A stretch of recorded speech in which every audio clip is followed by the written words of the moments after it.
Terima kasih, saya Sintia Rompas masih menemani Anda di Kompas Petang. Saudara Wakil Ketua DPR Sufmi Dasko Ahmad memimpin penyerahan bantuan logistik kemanusiaan bagi korban bencana di Pulau Sumatera. Pengiriman bantuan dilakukan melalui Bandara Lanut Halim Perdana Kusuma, Jakarta pada Minggu siang. 16 ton bantuan dikirim menggunakan pesawat kargo ke daerah-daerah terdampak banjir dan longsor di Sumatera. Pengiriman bantuan ke Tapanuli Tengah, Padang, dan Aceh akan berlangsung selama 2 hari. Diharapkan bantuan ini bisa meringankan beban korban bencana.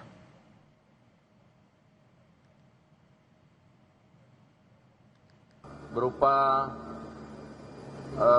kargo pesawat yang akan disampaikan kepada saudara-saudara yang mengalami musibah, yang pada hari ini besok akan diberangkatkan ke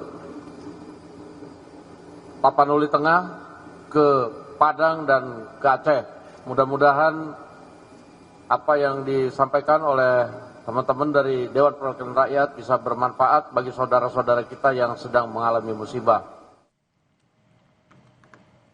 Sementara itu, saudara, dengan menggunakan helikopter, Basarnas berhasil mengevakuasi korban luka akibat banjir bandang di daerah terisolasi Palembayan, Kabupaten Agam, Provinsi Sumatera Barat. 8 orang korban dibawa ke Rumah Sakit Lubuk Basung Agam. Kepala Badan Nasional Pencarian dan Pertolongan Basarnas, Marsikal Madya TNI Muhammad Syafi'i menyebut selain fokus melakukan pencarian korban hilang, penanganan korban yang mengalami luka akibat kejadian bencana juga harus menjadi perhatian utama.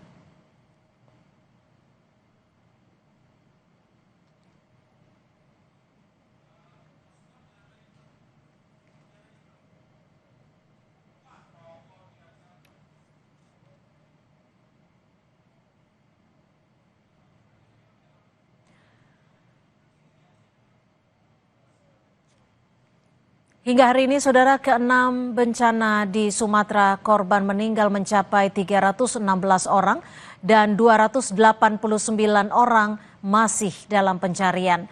Lalu apa saja prioritas pemerintah dalam penanganan bencana ini?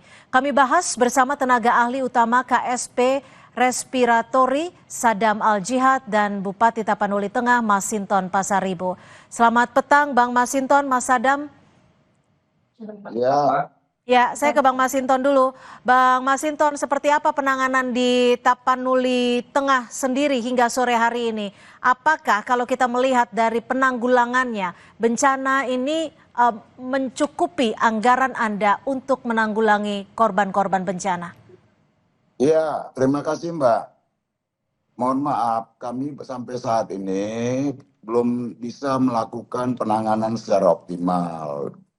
Penanganan secara optimal kepada korban tadi karena dikondisikan keterbatasan kami. Pertama, personel pegawai kami yang juga adalah sebagian besar 80% itu juga adalah korban.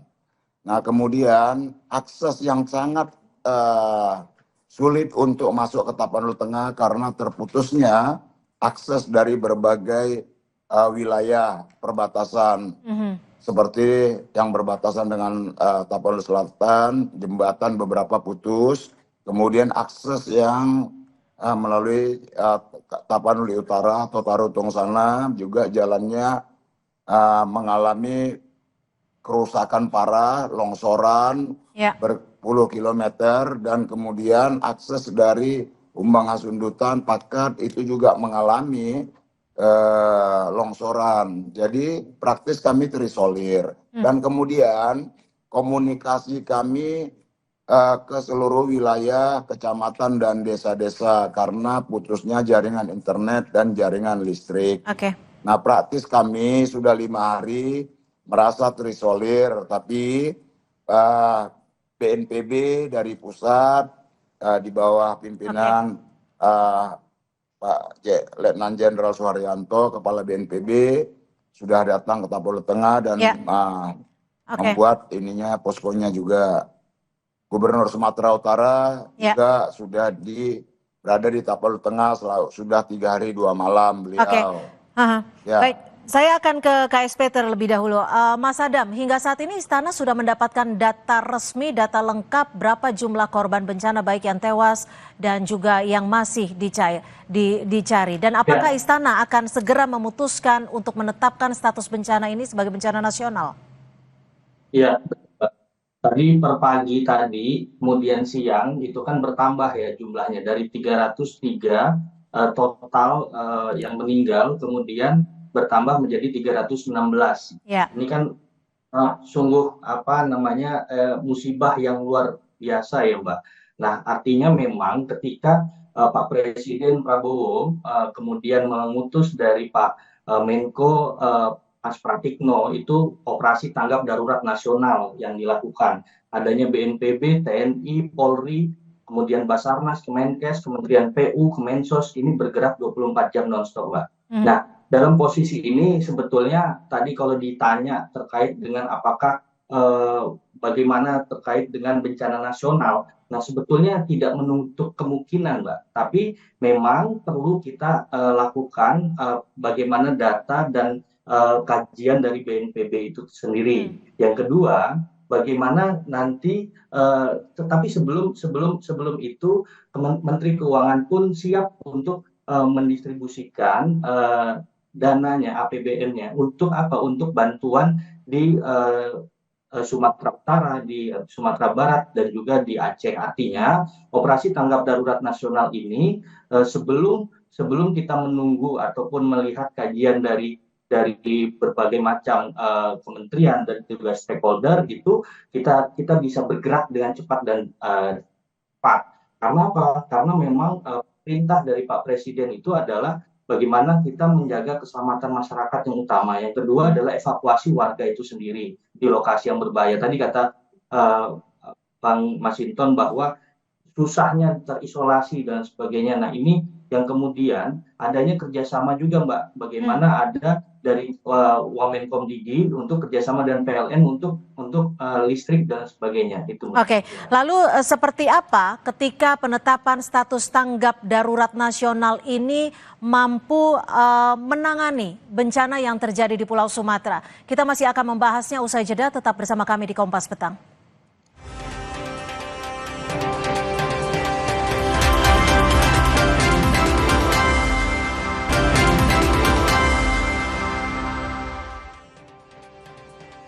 Lalu seperti apa penanganan bencana di Pulau Sumatera? Saya kembali ke Bang Masinton. Bang Masinton, kalau dari Anda sendiri mengajukan tidak untuk penetapan status bencana nasional? Karena kita tahu ini kan kerusakannya cukup masif, korbannya juga cukup banyak.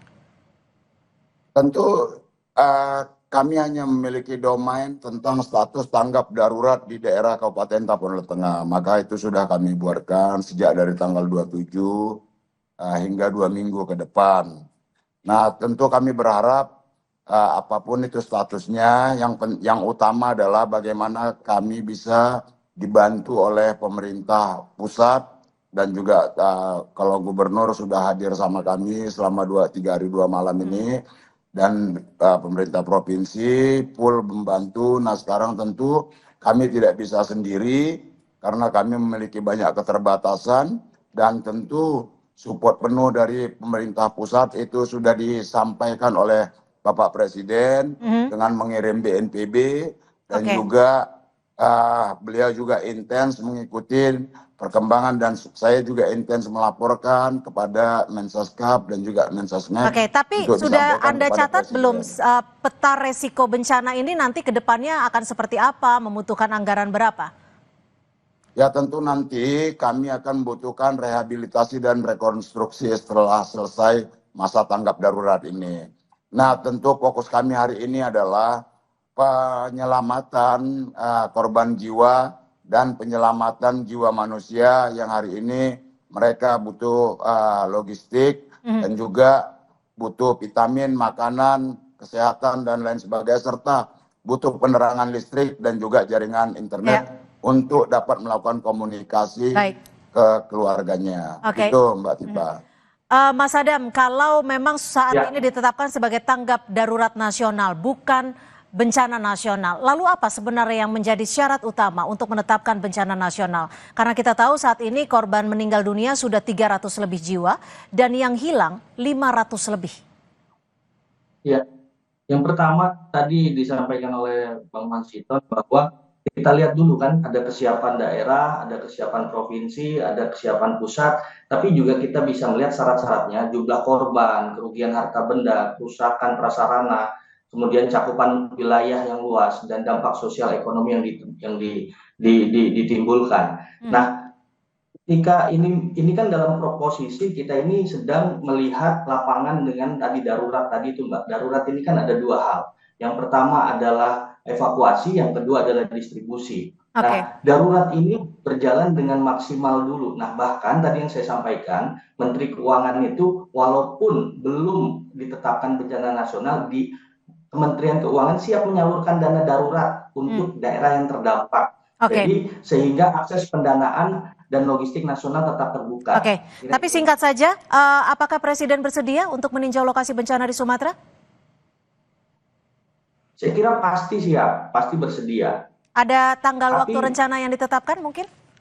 Saya kira begini Mbak, ini kan kita Pak Presiden sedang memonitor bagaimana kondisi dari semua menteri-menteri, semua kepala badan dan sebagainya itu turun ke lapangan. Kita lihat bagaimana tadi darurat itu seperti apa, ini sudah diberikan ke Pak Mas Pratikno sebagai koordinatornya. Kemudian nanti pasca dari sini hasilnya adalah ada rehabilitasi tadi yang disampaikan dan juga rekonstruksi. Nah, ini ada dua hal yang kait mengait dan ini saling simultan nanti akan berjalan, Mbak. Jadi kita butuh kesiapan dan kecepatan. Baik, kami tangkap. Terima kasih. Izin Mbak Tifa. Singkat saja.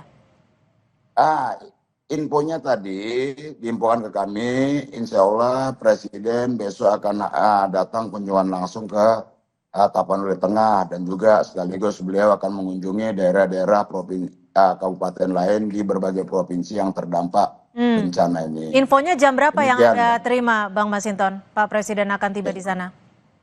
Besok itu rencana berkisar jam 9 atau jam 10 demikian. Baik. Mudah-mudahan ini bisa menjadi kacamata bagaimana penanggulangan bencana di Pulau Sumatera. Terima kasih Bang Masinton, terima kasih juga Mas Adam atas informasi yang diberikan. Terima kasih, selamat sore. Izin Bang. Saudara, informasi lain di Kompas Petang masih akan kami sajikan selepas jeda. Tetap bersama kami.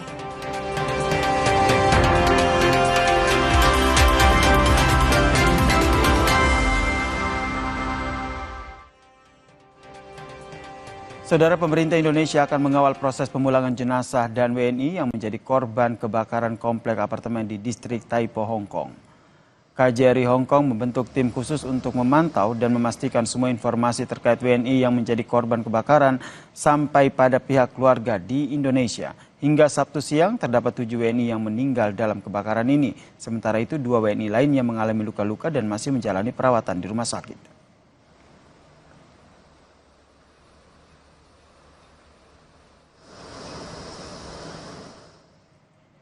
Saudara, informasi tadi juga menjadi penutup perjumpaan kita di Kompas Petang hari ini. Terima kasih atas kebersamaan Anda. Saya Cynthia Rompas. Dan saya Yasir Neneama. Tetap saksikan Kompas TV independen, terpercaya. Salam sehat.